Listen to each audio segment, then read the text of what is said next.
ফলে কমতে শুরু করেছে সবজির দাম। এ নিয়ে বিস্তারিত জানাতে রাজশাহীর কোর্ট বাজার থেকে যুক্ত আছেন সহকর্মী মারুফ হাসান। মারুফ, জানাবেন বাজারের সবজি সরবরাহ বর্তমান দরদাম কেমন?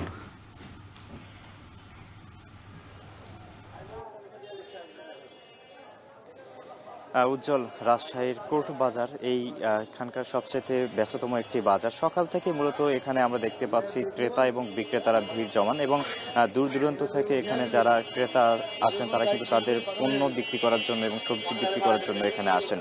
পাশাপাশি যারা ক্রেতা আছেন সকাল থেকে তারা এখানে তাদের দৈনিক যে খাদ্য তালিকায় সবজি সেটি কিন্তু কেনার জন্য এখানে উপস্থিত হয়।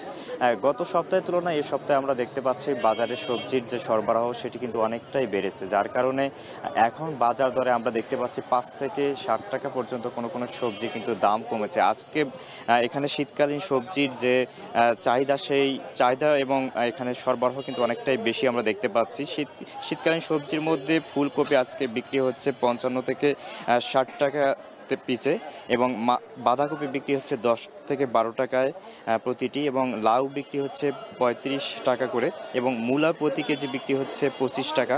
টমেটো বিক্রি করা হচ্ছে ১২০ থেকে ১৩০ টাকা, পটল বিক্রি করা হচ্ছে ৪৫ থেকে ৫০ টাকা, ঢেঁড়স ২০ থেকে ৩০ টাকা, আলু বিক্রি করা হচ্ছে ২০ থেকে ২৫ টাকা এবং বরবটি বিক্রি করা হচ্ছে ৮০ টাকা এবং অন্য যেসব সবজি বেগুন বিক্রি করা হচ্ছে ৮০ থেকে ৯০ টাকা, যেগুলো দাম কিন্তু গত সপ্তাহে আমরা দেখেছি যে ১০০ টাকা পর্যন্ত কিন্তু বিক্রি করা হয়েছে।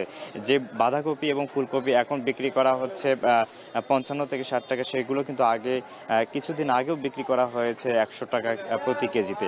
সেই তুলনায় আজকে সবজির বাজার একদমই ক্রেতাদের একদমই কেনার সান্নিধ্যের মধ্যেই আছে এবং বিক্রেতারাও এখানে বলছেন যে সরবরাহটা যদি আরও বাড়ে তাহলে এই দাম আরও কমে যাবে বলেও তারা বলছেন।